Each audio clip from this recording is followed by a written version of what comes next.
Jason, when you're ready. Butter. 220. Yeah. On the left side.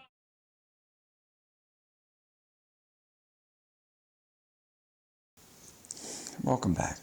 We have two missions in this last video. Our primary mission, as it is in all of my videos, is to bring scientific method, careful observation, and cold, rational analysis of results to our avocation. Our second mission in this video is to complete 6 tasks. Task 1 will be to set up your platform, then carefully warm up by dry firing. Second, to fire 8 perfect rounds at a target at 100 yards to confirm your scope's 0. Then third, you will fire, say 5 or 6 rounds to determine your load's velocity. Task 4 will be to fire 8 careful rounds at 600 yards, the distance where your bullet will be approaching the transonic zone, so that you can determine your load's true velocity. Task 5 will be to determine your cold barrel 0. Finally, you will use data that you have gathered this afternoon and analyzed to construct a precise range table for distances up to 1,000 yards. Then confirm these numbers by firing on real targets. You'll need your basic platform, about 60 quality rounds, your data book and pencil, a chronograph, a computer or cell phone with the Hornady 4 Degrees of Freedom app, and a wind meter. Step 1 will be to set up your platform in the stable configuration you intend to shoot from. Place your spotting scope nearby so that you have easy access to it without moving too far away from your rifle. Place a pencil in your bound notebook nearby. Make sure you have easy access to your ammo. Then, open whatever ballistic app you prefer. Take baseline measurements, temperature, humidity, compass direction, your altitude. Add those numbers to the app's database and copy that data into your notebook. If you're using a bench, get in the most stable and relaxed position, the one that you have worked out in the comfort of your home. If you prefer prone, assume the anatomic position that is most comfortable for you. You want the comfort and the lack of compression on important structures, a compression that might make your heart beat faster, give you a tremor, or make you hurry a shot. Now's the time to warm up by dry firing, resting after every 5 or 6 trigger presses or so. Intently focused on the reticle, pull the rifle into your shoulder in exactly the same position and with exactly the same force each time. Press the trigger, allow the striker to fall, maintain your follow-through position, and then work the bolt. This is a good point to talk about that idea of working the bolt, something you don't have to worry about if you're using an AR-10. You must operate the bolt vigorously up and back all the way till it stops. Forward vigorously, then down and locked into position. Practice this enough to get really, really smooth. Friends, now is not the time to baby your equipment. It surprises me that many shooters don't practice this critical skill, yet will spend a great deal of time learning to manipulate their handguns. Learn the sequence so that you move smoothly. To be able to get back on target in the minimum amount of time is your goal. I cannot emphasize enough how important it is to have an accurate and precise 100-yard 0. All of the come-ups that we will experimentally determine later today will depend upon a perfect 100-yard 0. Singly load, then fire a perfect round into a clean target. Repeat that perfect shot until you have fired a minimum of 8 bullets. You know you're going to be on paper because of prior experiments. Put the rifle down, let the barrel cool, because we now have good data to analyze. Let me remind you of this sentence from Dr. Grubb's book. The most efficient method of target analysis is to fire 8 rounds, then use the radial deviation to find the center of your target, and then, as I showed you before, the radial standard deviation to get an idea of the quality of your platform. You know, I showed you this technique in video 3, but let's quickly review how to do the analysis. Lay your right angle on the target just to the left of all the hits. Draw 2 lines along the triangle's edge. Measure each hit's distance to the right of that vertical line. Write numbers down, add them up, divide by 8. That gives us the average distance from that vertical reference line. Draw perpendicular up from that average distance. Now do the same process, measuring each hit's distance up from the horizontal line. Again, divide by 8 to get the average distance up. Make a mark on the vertical line at that number. Draw a perpendicular from that point.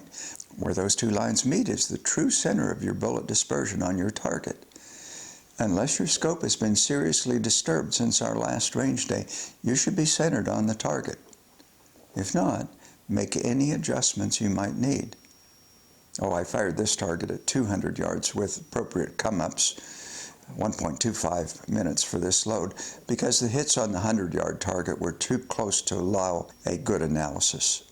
May I re-emphasize, a flawless 100-yard zero is the basis of everything we're going to accomplish next. We must now determine our load's average or mean velocity, because velocity will directly impact how the bullet behaves in flight.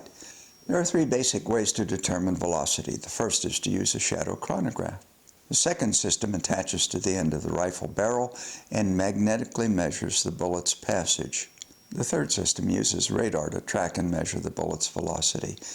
Whichever system you use, I recommend you borrow or rent rather than buy the equipment at this stage in your long-range career. Oh, by the way, don't be surprised if the velocity given by this equipment is not exactly correct. Now we get to do some real-world testing to confirm that our velocity tests were correct. Enter the mean, your average, velocity in your app. Find the number of minutes you must come up to hit the 600-yard target. Put that number on your elevation turret. Preferably with a friend spotting for you, fire another 8 careful rounds. Here you can see that your bullet dispersions are impacting at the target's base. Remember that from our 100-yard zero, we found that our dispersion was, about an inch in diameter. So at 600 yards, we can expect 95% of our hits to strike within a 6-inch circle.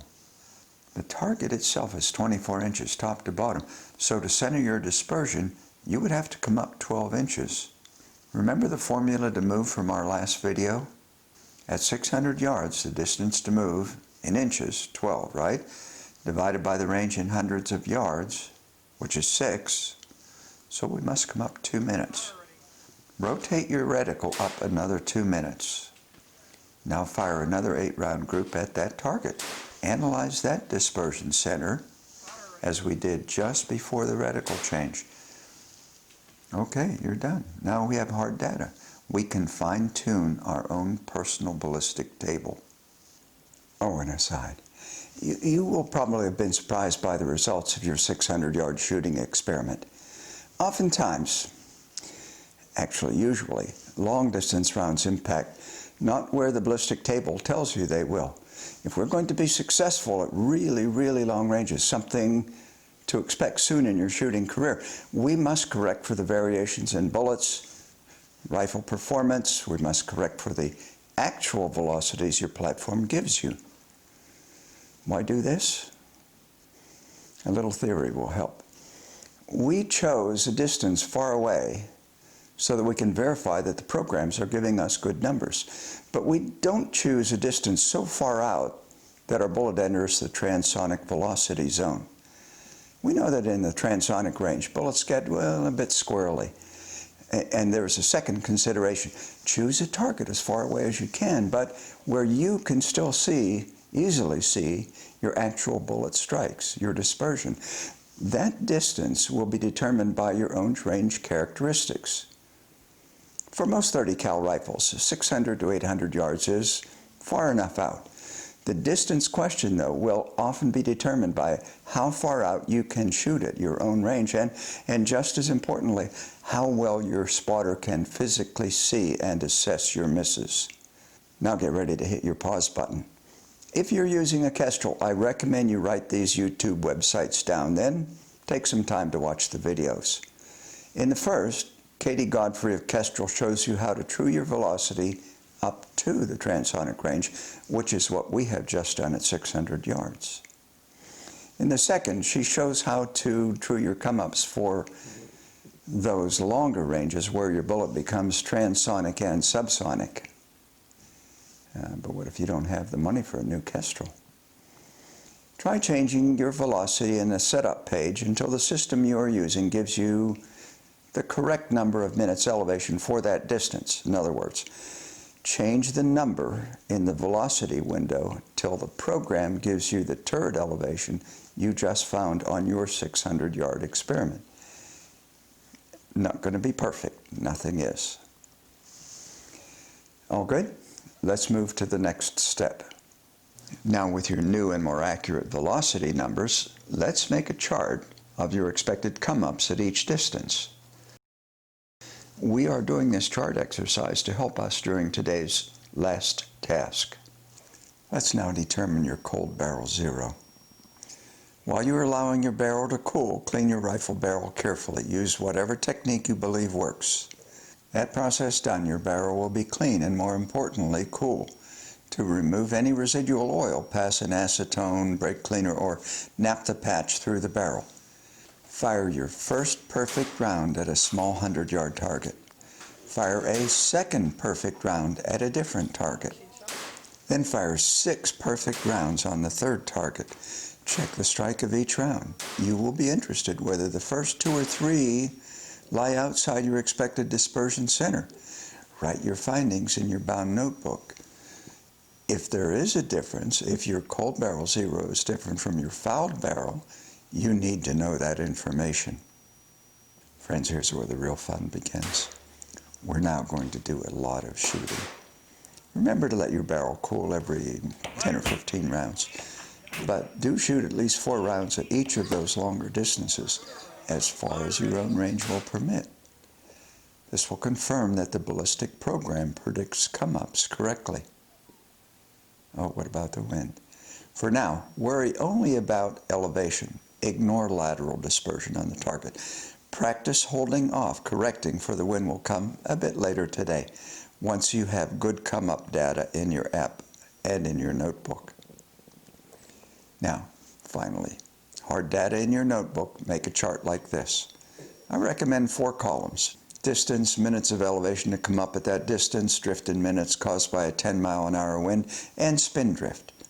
Remember that if the wind is from your 9 o'clock position, that wind will push your bullet to the right, so you will have to add the wind drift correction to your spin drift correction. If the wind is from your 3 o'clock, just the opposite. The 2 changes offset each other, and you will have to subtract the smaller number, usually the spin drift, from the wind drift. I strongly, strongly urge you to attach this piece of paper to the side of your rifle. You might want to use transparent packing tape rather than Scotch tape. Of course, it's nice to have a ballistic program on your phone, certainly.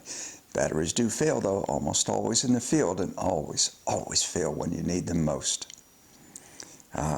Notice I have not given you any quick and easy rule about compensating for that troublesome wind. Friends, that's because there are no easy rules. Yes, read everything you can. Reading, learning from the experts, good, but not enough. You must do your own experiments. You must learn everything that you can. You will do best by being meticulous about your follow-up after the shot is fired. Getting quickly back into position, reacquire the sight picture, see the hit of your bullet, then think about what your wind meter has told you. Think about the mirage your eyes have shown you. Correlate this information with your bullet's actual strike.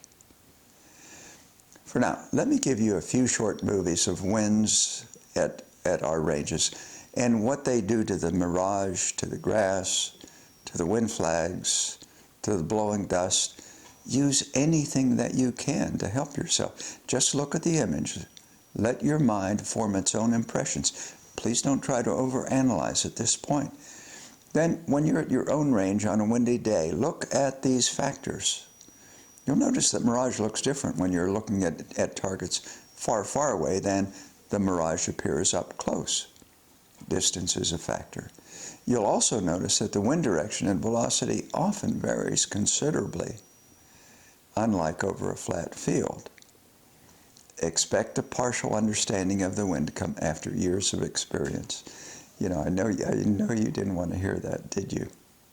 At this point, you're going to be tempted to buy a new and better rifle. Well, budget permitting, of course. The decision about rifle and caliber is not a simple one, and will certainly be affected by our current fads and fashions. Currently, the 6.5 Creedmoor is the darling of the long-range crowd.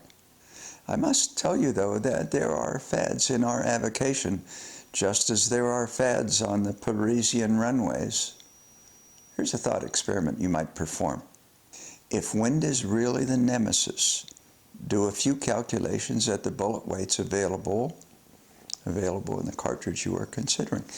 Then go to your ballistic software, look at the drift of each of those bullets at, say 1,000 yards, a distance in your shooting future, for winds of both 4 and 8 miles an hour.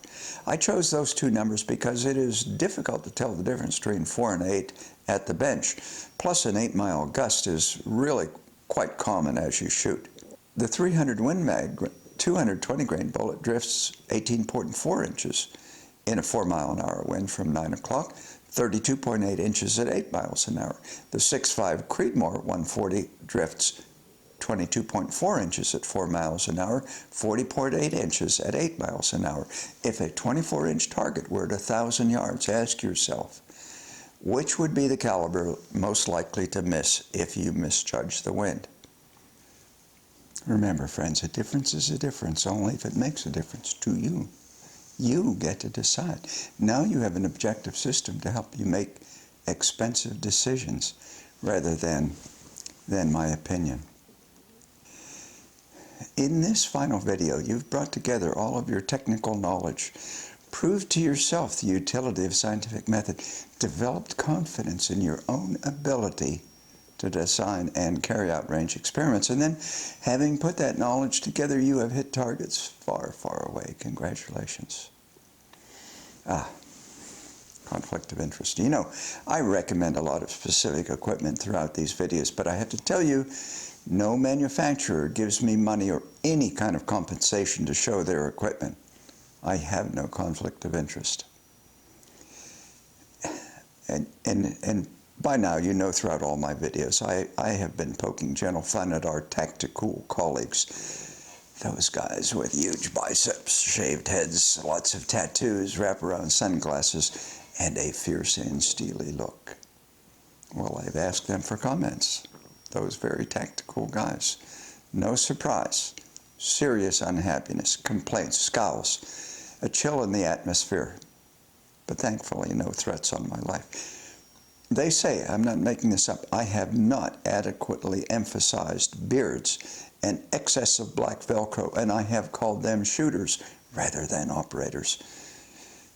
My sincere apologies. Friends, this video brings the long-range series to a close. Unless you've put on a uniform and are defending our country, long-range shooting is supposed to be fun. Challenging, certainly. Though this avocation is often frustrating, it is worthwhile to remember that fun is our mission. Before I shut the camera down, though, I have to say that whether you are a competition-type long-range shooter or someone who simply wants to master her platform, or if you have put on a uniform and gone into awful places to defend our way of life, long-range shooters, operators, have, by your efforts, earned my absolute and continuing respect. Thank you for watching.